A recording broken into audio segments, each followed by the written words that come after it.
ഉണ്ടാകുമോ എന്നതാണ്.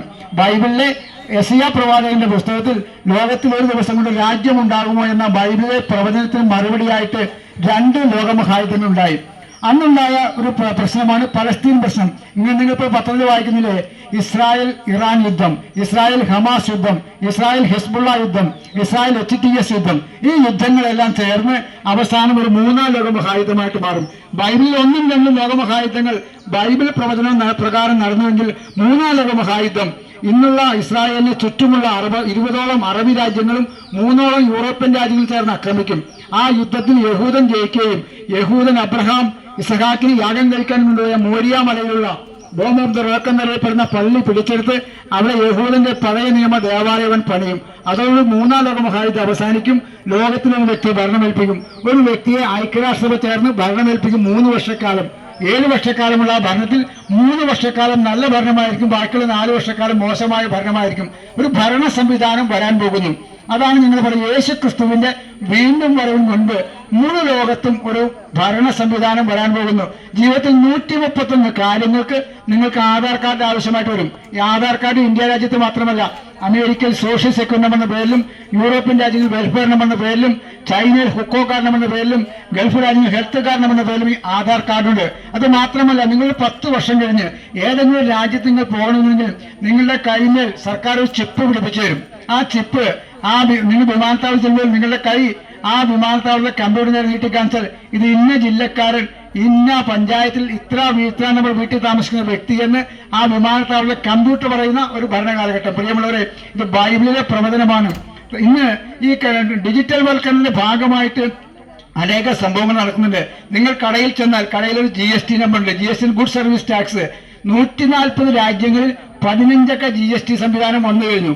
നിങ്ങളുടെ വീട്ടിലിരിക്കുന്ന വൈദ്യുതി മീറ്റർ നമ്പർ അത് 13 നമ്പറാണ്. നിങ്ങളുടെ കയ്യിലിരിക്കുന്ന പാൻ കാർഡിന് ഒരു നമ്പർ സംവിധാനമുണ്ട്.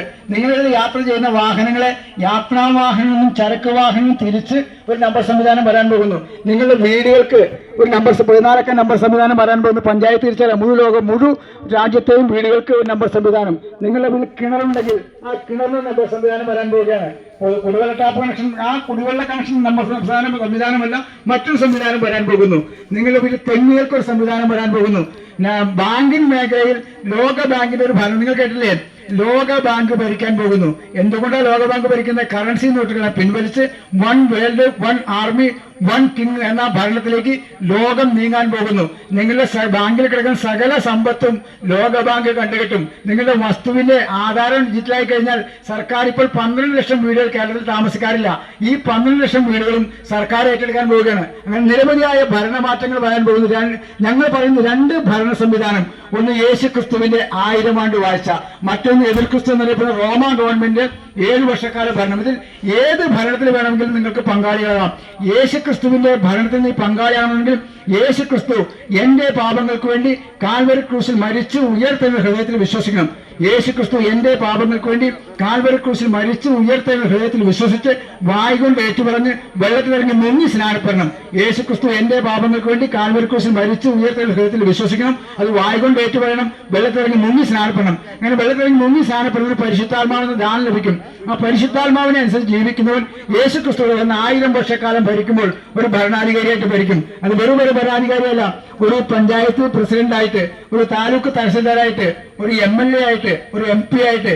അതാണ് 1000 വർഷക്കാലത്ത് യേശു ക്രിസ്തു ആളുകളെ ഭരിക്കാൻ ചുമതലപ്പെടുത്തും. അങ്ങനെ അതിനുശേഷം അവൻ സ്വർഗത്തിൽ പോകും. അഥവാ എതിർ ക്രിസ്തു എന്നറിയപ്പെടുന്ന റോമാ ഗവൺമെന്റ് ഭരണത്തിൽ നീ പങ്കാളിയായാൽ 7 വർഷക്കാലം നിങ്ങൾ ഭരിക്കും. മരിച്ചു കഴിഞ്ഞാൽ നരകത്തിൽ പോകും. സ്വർഗവും നരകവും യാഥാർത്ഥ്യമാണ്. സ്വർഗവും നരകവും ശാസ്ത്രലോകം കണ്ടുപിടിച്ചു. ഈ ഭൂമിക്കടി അത്യഗ്രമായ ചൂടുണ്ടെന്നും അവിടെ ജീവിക്കുന്ന പുഴുക്കളിൽ നിന്നുള്ള ബൈബിളിലെ പ്രവചനം 1987 നവംബർ മാസം 27 തീയതി ശാസ്ത്രലോകം തെളിയിച്ചു.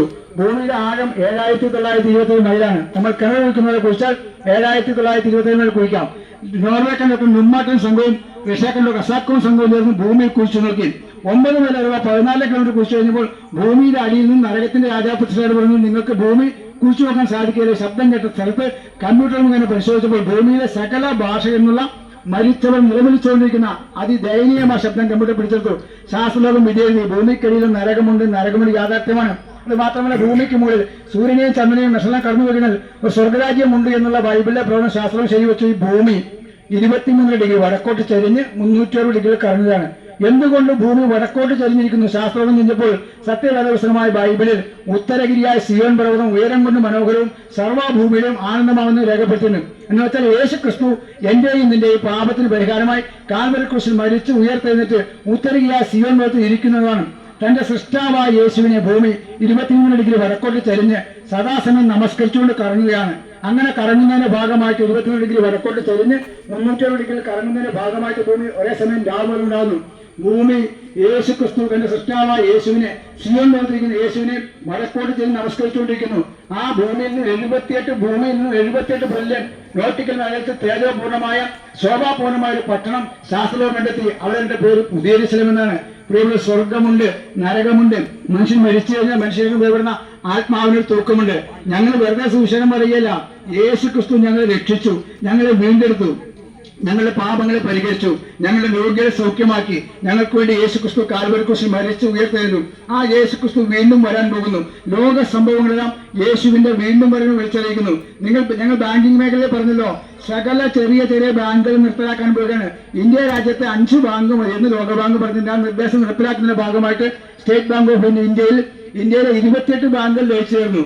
നമ്മുടെ കേരളത്തിലാണെങ്കിൽ നോർത്ത് മലബാർ ഗ്രാമീൺ ബാങ്കും സൗത്ത് മലബാർ ഗ്രാമീൺ ചേർന്ന് കേരള ഗ്രാമീൺ ബാങ്കായി കേരള ഗ്രാമീൺ ബാങ്ക് കനറ ബാങ്കിൽ ലയിക്കാൻ പോകുന്നു. ഇതിന്റെ കാരണം ബാങ്കിങ് മേഖലയിൽ നിയന്ത്രണം വരുന്നു, പെട്രോളിയം മേഖലയിൽ നിയന്ത്രണം വരുന്നു. ലോകത്തിലെ ഏറ്റവും കൂടുതൽ പെട്രോളിയം ഉൽപ്പന്നം ഉണ്ടാക്കുന്ന സൗദി അറേബ്യക്ക് പോലും പെട്രോളിയം മേഖല വില നിശ്ചയിക്കാൻ അവകാശമില്ല. പെട്രോളിയം മേഖല വില ലോകബാങ്ക് നിശ്ചയിക്കുന്നു. ഇവിടുത്തെ കച്ചവടക്കാരെ GST മുഖേന ലോകബാങ്ക് നിയന്ത്രിക്കുന്നു. ഉദ്യോഗസ്ഥന്മാർക്ക് പങ്കാളിത്ത പെൻഷൻ മുഖേന ഉദ്യോഗസ്ഥന്മാരെ ലോകബാങ്ക് നിയന്ത്രിക്കുന്നു. സമസ്ത മേഖലകളിലും ലോകബാങ്കിന്റെ അഥവാ യൂറോപ്യൻ യൂണിയന്റെ ഭരണ സംവിധാനം. ഈ യൂറോപ്യൻ യൂണിയനാണ് ലോകബാങ്ക് ചേർന്നിരുന്ന ഭരണ സംവിധാനമാണ് റോമ ഗവൺമെന്റ് ഭരണം. യൂറോപ്യൻ യൂണിയനിൽ 28 രാജ്യങ്ങളുണ്ട്.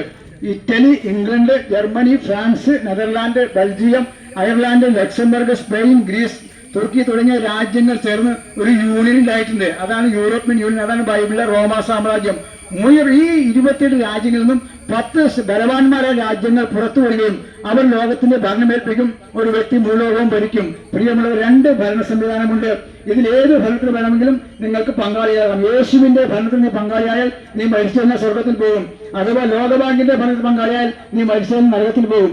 ഏത് ഭരണത്തിൽ വേണമെങ്കിലും നിങ്ങൾക്ക് പങ്കാളികളാകാം. മറ്റൊരുത്തൻ രക്ഷയില്ല. നാം രക്ഷിക്കപ്പെടുവാൻ ആകാശത്തിന്റെ കീഴെ ഭൂമിക്ക് മീതെ യേശുവിന് മറ്റൊരു നാമവുമില്ല. യേശുക്രിസ്തു മാത്രമേ മരിച്ചിട്ട് ഉയർത്തെഴുന്ന ഏകസത്യ ദൈവമുള്ളൂ. അമേരിക്കൻ പ്രസിഡന്റ് ഒബാമ 2011 എഴുതുന്നു.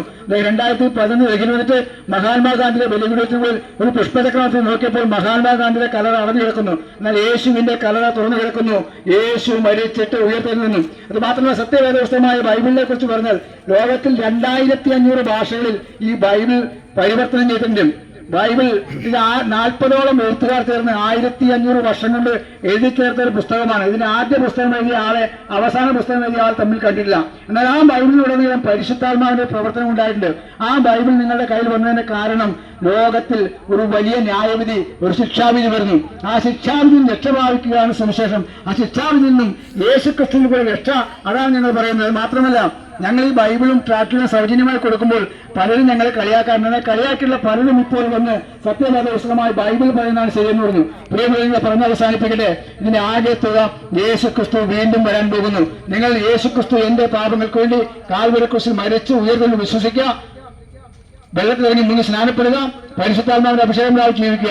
യേശു വരുമ്പോൾ നിന്നെ ഇവിടെ ഒരു ഭരണാധികാരിക്ക് 1000 വർഷം നിർത്തും, നീ സ്വർഗത്തിൽ പോകും. അത് ലോകത്തിലെ സംഭവങ്ങളെ കുറിച്ച് പറഞ്ഞാൽ ലോകമഹായുദ്ധത്തിന് അറബികൾക്ക് നേതൃത്വം കൊടുക്കാൻ റഷ്യ എന്ന ഭൂപ്രദേശം മാത്രമാണ് ഉണ്ടാവുക എന്ന ബൈബിളിലെ പ്രവചന പ്രകാരം ഇന്നത്തെ പഴയ സോവിയറ്റ് യൂണിയൻ 1990 ഡിസംബർ മാസം 25-ാം തീയതി സോവിയറ്റ് യൂണിയൻ തകർന്നുപോയി. സോവിയറ്റ് യൂണിയൻ തകർന്നു പോയത് ബൈബിളിലെ പ്രവചന പ്രകാരമാണ്. ആ സോവിയറ്റ് യൂണിയൻ സംസ്ഥാനമായിരുന്നു ഉക്രൈൻ റഷ്യയും തമ്മിൽ വീണ്ടും നിന്നതൊക്കെയാണ്. സോവിയറ്റ് യൂണിയൻ 15 രാജ്യങ്ങളെ തകർന്നുപോയി. Azerbaijan, Armenia, Turkmenistan, Uzbekistan, Lithuania, Latvia, Georgia, Estonia, Moldavia തുടങ്ങിയ രാജ്യങ്ങളായി സോവിയറ്റ് യൂണിയൻ തകർന്നുപോയി. സോവിയറ്റ് യൂണിയൻ സാമ്പത്തികമായി അധപ്പതിക്കാൻ പോവുകയാണ്. റഷ്യ ഉക്രൈൻ യുദ്ധം നീണ്ടുപോകുന്നതിന്റെ കാരണം സോവിയറ്റ് യൂണിയൻ സാമ്പത്തികം അധപ്പതിക്കും. അതോടുകൂടി അറബികൾക്ക് നേതൃത്വം കൊടുക്കാൻ സോവിയറ്റ് യൂണിയൻ അഥവാ റഷ്യയെ ഈ അറബികൾ വിളിച്ചു വരുത്തും. അത് ലോകമഹായുദ്ധത്തിന്റെ ഭാഗമാണ്. ലോകമഹായുദ്ധം കഴിഞ്ഞു കഴിഞ്ഞാൽ ഈ റോഡിൽ കൂടെ 3 മാസം കഴിഞ്ഞാൽ വാഹനങ്ങൾ ഓടിയില്ല. ഏത് രാജ്യത്തും 3 മാസത്തേക്കുള്ള പെട്രോളിയം ഉൽപ്പന്നങ്ങളുടെ സ്റ്റോക്കുള്ളൂ. നമ്മുടെ ഇന്ത്യ മഹാരാജ്യം 50 ലക്ഷം ഇപ്പൊ എണ്ണ കരുതൽ ശേഖരം വിറ്റു കഴിഞ്ഞു. 3 മാസങ്ങളിൽ പെട്രോളിയം ഉൽപ്പന്നങ്ങൾ വരുന്ന കപ്പല് കടലിൽ മുങ്ങിപ്പോകും. ഇപ്പൊ കപ്പൽ മുങ്ങിയ വാർത്തയാണല്ലോ. കേരളത്തിൽ 2 കപ്പൽ മുങ്ങിപ്പോയി. കേരളത്തിൽ 2 കപ്പൽ മുങ്ങി. ഇപ്പോ നമ്മൾ സഹോദരൻ പറഞ്ഞു അവര് വടക്കേന്ത്യൻ സംസ്ഥാനത്തിൽ വിമാനം തകർന്നു പോയി. ഇപ്പോ തകർന്നു പറഞ്ഞിട്ട് അത് കപ്പൽ മുങ്ങി. കപ്പൽ ലോകമഹായുദ്ധം കഴിഞ്ഞു കഴിഞ്ഞാൽ പെട്രോളിയം ഉൽപ്പന്നങ്ങൾ വരുന്ന കപ്പൽ മുങ്ങിക്കഴിഞ്ഞാൽ പെട്രോളിയം ഉൽപ്പന്നങ്ങൾ വരികയില്ല. റോഡിൽ കൂടെ ഓടുന്ന വാഹനങ്ങൾ ഉപയോഗിക്കാൻ പെട്രോളും ഡീസലും ഉണ്ടാവുകയില്ല.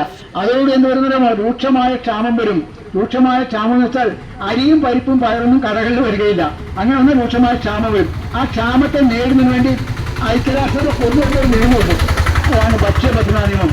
ക്ഷാമത്തെ നേടുവാൻ ഐക്യരാഷ്ട്രസഭ ഈ ബൈബിൾ വായിച്ച് പഠിച്ചിട്ടുള്ള ഐക്യരാഷ്ട്രസഭ ഉദ്യോഗസ്ഥന്മാർ കൊണ്ടുവരുന്ന നിയമമാണ് ഭക്ഷ്യഭദ്രതാ നിയമം. അത് പ്രകാരം ഇവിടെ റേഷൻ കടക്കാരന് ശമ്പളം കൊടുക്കുന്നത് 300 കാർഡിലെ റേഷൻ കടക്കാരന് 16,000 രൂപ ശമ്പളം കൊടുക്കുന്നത് ലോകബാങ്കാണ്. ലോകബാങ്ക് റേഷൻ കട ഏറ്റെടുത്തു. കാരണം രൂക്ഷമായ ക്ഷാമം വരുമ്പോൾ അതിനെ നേടുന്നതിന് വേണ്ടി ഉള്ള സ്ഥലത്ത് നിന്ന് ഭക്ഷ്യധാന്യങ്ങൾ കൊണ്ടുവരുന്നതിന് വേണ്ടിയുള്ള നിയമമാണ്. കയറ്റുമതിയും ഇറക്കുമതിയും തടഞ്ഞു കഴിഞ്ഞാൽ ഇവിടെ കിടക്കുന്ന വാഴക്കൊലയും ജാതിക്കായൊന്നും അങ്ങോട്ട് കയറി പോവുകയില്ല. രൂക്ഷമായ സാമ്പത്തിക പ്രതിസന്ധി വരും. അവിടുന്ന് പെട്രോളിയം ഉൽപ്പന്നങ്ങൾ വരികയില്ല. കടകളിൽ ക്ഷാമം വരും. ഇങ്ങനെ അനേക കാര്യങ്ങൾ വരാനുണ്ട്. ഇതെല്ലാം സൂചിപ്പിക്കുന്നത് ആകാശവും ഭൂമിയും മാറിപ്പോയാലും സൂര്യനും ചന്ദ്രനും മാറ്റപ്പെട്ടാലും ബൈബിളിലെ തിരുവഴുത്തുകൾക്ക് വള്ളിക്കും പുള്ളിക്കും വ്യത്യാസമില്ല. യേശുക്രിസ്തുവിൽ വിശ്വസിക്കാം. അത് മാത്രമല്ല ഞങ്ങൾ പറഞ്ഞ സുവിശേഷ പ്രസംഗം നീ കേട്ടിട്ട് വിശ്വസിക്കാതെ മരിച്ചു കഴിഞ്ഞാൽ നിന്റെ ആത്മാവിനെ സ്വർഗത്തെ ദൈവത്തിന്റെ ആയാസത്തിൽ വലിയൊരു കമ്പ്യൂട്ടർ വെച്ചിട്ടുണ്ട്. അവിടെ കൊണ്ടുവന്ന് നിർത്തും. പ്രത്യേക സാക്ഷികളൊന്നും വേണ്ട, കോടതിയിൽ പറഞ്ഞ സാക്ഷിയൊന്നും വേണ്ട.